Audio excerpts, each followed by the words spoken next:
கண்டகி நதி புராணம். தாசிகுல பெண்ணான கண்டகி என்னும் அழகிய பெண்ணிடம் ஒரு விசித்திரமான குணம் இருந்தது. அது என்னவென்றால், தன்னை நாடி வரும் ஒவ்வொரு ஆணையும் தன் மணாளனாகவே பாவித்து ஒரு தர்மபத்னியைப் போல அவனிடம் நடந்து கொண்டு அவனுடைய எல்லா தேவைகளையும் முழு மனதுடன் செய்து வந்தாள். இதை பார்த்த ஊரார் அவளை எள்ளி நகையாடினர். இருந்தாலும் அவள் தன் குணத்திலிருந்து மாறவில்லை. ஒரு நாள் ஒரு கட்டழகு வாலிபன்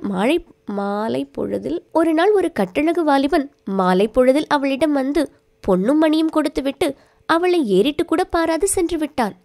வருந்திய கண்டகி செய்வதறியாது திகைக்க அதே வாலிபன் அன்று நடுதிசையில் திரும்பி அவளிடம் வருகிறான். உற்சாகத்துடன் அவனை உபசரித்த கண்டகி அன்றிரவு அவனை தன் பதியாக மனதில் வரித்து அவனுக்கு வேண்டிய உபசாரங்களை செய்ய முற்பட்டாள்.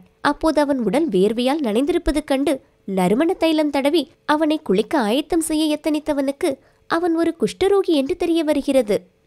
அதிர்ச்சியடைந்தாலும் அவனை தன் பதியாக வரித்த காரணத்தால் வெறுக்காமல் அவனை தொட்டு வேண்டிய உதவிகள் செய்து அவனுக்கு வேண்டிய சிறுஷைகள் புரிந்தாள். உண்மை தெரிந்த அவள் வீட்டார் அவனை அப்போதே விலகிச் செல்ல மறுத்தாள் கண்டகி. அன்றிரவை அவனுடன் கழிக்க மறுநாள் பொழுது விடுகிறது. அவனை எழுப்புகிறாள் கண்டகி. வாலிபன் உயிரோடில்லை.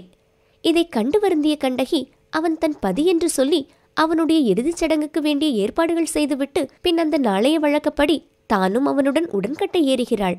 திகைத்த உறவினர்கள் செய்வதறியாமல் விழிக்க சிதைக்கு தீமூட்டும் நேரம் அற்புதம் நிகழ்கிறது. இறந்த வாலிபன் உடல் மறைய அங்கே சங்கு சக்கர கதாபாணியாக ஸ்ரீமன் நாராயணன் காட்சியளிக்கிறார். கண்டகி ஒவ்வொரு இரவிலும் ஒரு ஆணை தன் கணவனாக வரித்து வந்த போதிலும் அந்த ஆணுக்கு உண்மையான பத்தினியாக அவள் அனுஷ்டித்த பதிவிரதா தர்மத்தை உலகுக்கு எடுத்துக்காட்டவே இவ்வாறு நடந்ததாக ஸ்ரீமன் நாராயணன் சொல்லி கண்டகிக்கு 3 வரங்களை அளிப்பதாக சொல்கிறார். கண்டகி கேட்டதோ ஒரே ஒரு வரம் மட்டும்தான். அதுவும் எப்போதும் ஸ்ரீமன் நாராயணன் பக்கத்திலேயே தான் ஒரு தாயாகவும் பெருமாள் மகனாகவும் இருக்க வேண்டும் என்பதுதான் அது. ஒரு பக்தனின் சாபத்தால் தான் மலையாக மாற வேண்டியிருப்பதால் மலையோடு சார்ந்த நதியாக கண்டகி எப்போதும் தன்னுடன் இருக்கலாம் என்றும் சொல்லுகிறார்.